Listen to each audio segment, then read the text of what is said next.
Hi, in this video of Drunkinart, I'm going to talk about how you can make skin with watercolor as smooth as it realistically can be.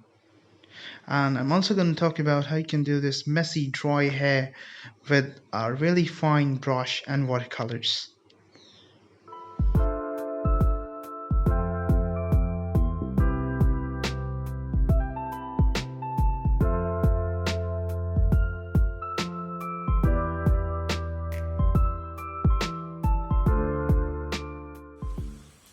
Now, what I have in front of you is my watercolor paints.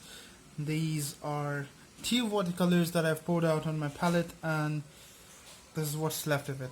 So anyways, first we're gonna go ahead with a natural hair brush, dip it in the water, activate the paint, and you're gonna get a really nice pinpoint that you can use right away, and it's gonna produce really nice sharp lines. Like, it's so thin you can actually, it's like number one brush, but you can still get hairline thinness with this brush. You can actually see it. Hold on, let me just zoom it, and you have it here. Just get that out of the way.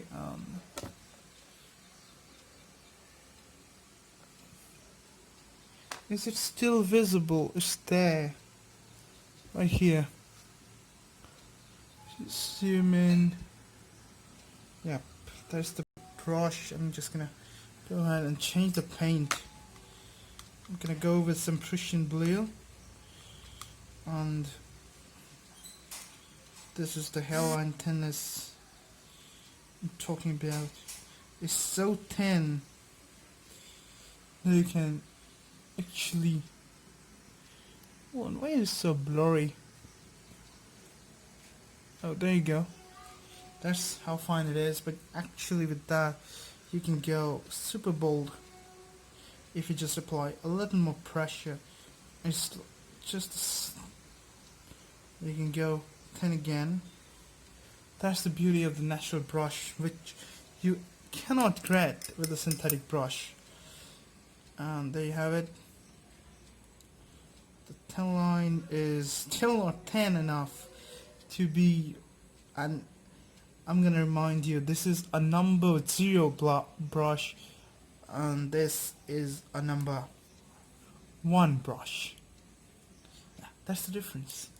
Okay, now as for the thick lines, we have, well, this is the thickest it can go, and this is the thickest it can go, the natural hair brush. Okay, once that is done, we're gonna move on to the actual painting of skin. I'm quickly gonna sketch out a picture of a face, and then we're gonna go ahead and color this using the skin colors.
Will be very messy at this first stage, but don't freak out. It's perfectly fine, and we are going to wipe off any paint that's still wet, and we need to take off the paints that we think will be the highlights. Now, first we're going to talk about the type of skin that you're painting. In this reference here, I'm doing the skin of face and neck. I'm not doing the entire torso region or the arms, the legs. They have a different skin type. Now, what I mean by skin type is the facial skin is usually more soft and usually much more smoother than the skin present on the torso or on the arms, the hands or feet. Now, face barely has any hair unless you're talking about the skin that we're going to talk about men. So now we're going to talk about female skins at this moment, and they do not have any facial hair, so that's out of question. We can paint female faces without any facial hair and it's going to look absolutely good. Now, let's say we're going to paint the skin here, and with all we're doing is adding a little bit of shadow tone areas on the parts we think that will be more light deprived areas. So what I mean by light deprived areas are the not the undertones, they're actually the bare skin and the parts that I don't have paint on, like the cheeks, the tip of the nose, and the tip of the chin are the areas of highlight. Now I'm gonna take brown and add. This is what I call is a shadow tone. A shadow tone makes the part that is very dark and there is absolutely very less light to make the skin to appear of its natural tone. Let's say we're on a very sunny area and the sun is absolutely in front of our face and the neck region gets really less light and we get the undertone or the shadow tone. And now we're going to go ahead and talk about the undertones. In this here we're going to talk about the areas like under the nose, under the eyes, under the eyebrows, and the parts that are usually getting the light but not much compared to the other highlighted skins like the cheek and the tip of the nose. Now we're gonna let that rest, and in that while we're gonna wait and do whatever you want. If you have a hair dryer, you can go ahead and skip this process. I do not, and I have to wait until the paint dries.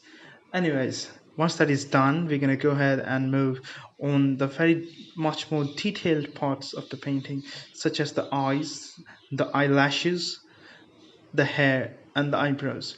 We're gonna go ahead and do the lashes. Now it's very easy and it's all about giving the details.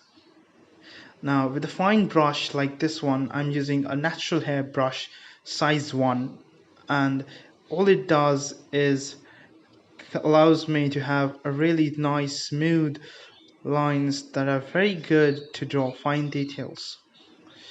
As you can see, with a very little effort I was able to make fine details on the eyelashes, the nose, and the ear.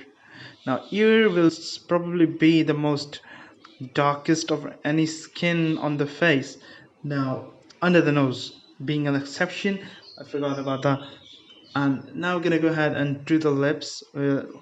Add a very light wash of vermilion hue. I think it's not vermilion, I think it's Scarlet Lake. Maybe it's kind of a primary red that I have on my palette. Now what I'm gonna do is give a little bit sharp lines, and we're gonna go ahead and blend it with the clear water. With a clear brush, we're gonna just go ahead and blend them. Now this does, it gives very little details on the lips, making it very soft to look at. Now we're gonna go ahead and again paint some more undertones in the eyes, under the eyebrows, and all those areas that barely have much light on them. Now once that is done, we're gonna go ahead and add more stuff, more paint on the undertones, and then we're gonna go ahead and move on to the hair. For the hair, I'm gonna using a blend of ivory black and burnt sienna mixed together and making random stones and strokes that look like hair, but it doesn't have to look like hair right now because we're gonna go ahead and cover this area again when the paint dries, making it look more hairish than what it looks right now.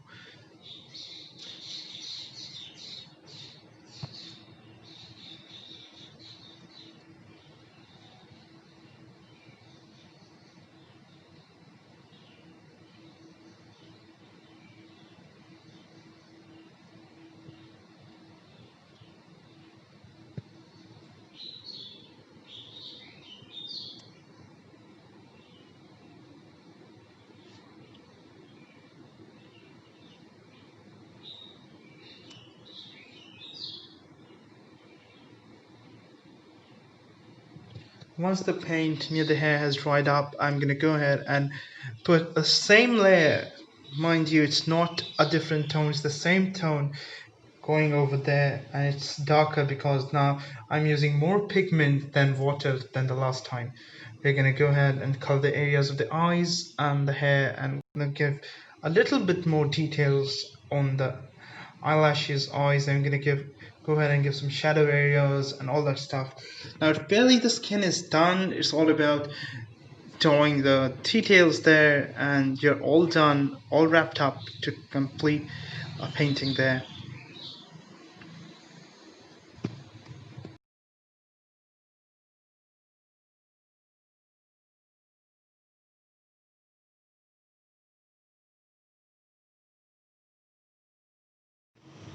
So I'm quickly going to finish this, and then I'm going to show you how you can make a really nice dry hair effect with the same amount of the same brush and the same paint. Okay.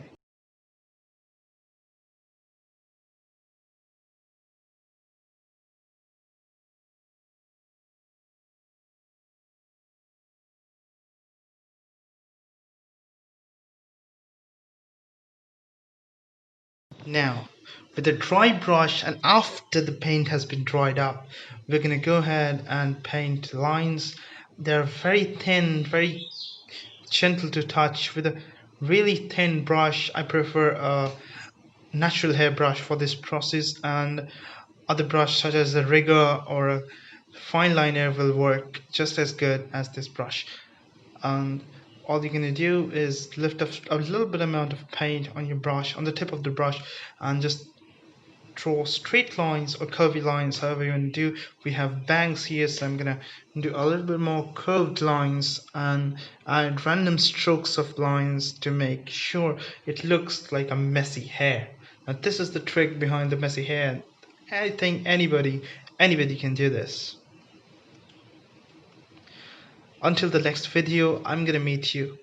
Hope sure you like this, and subscribe to the channel if you enjoy content like this.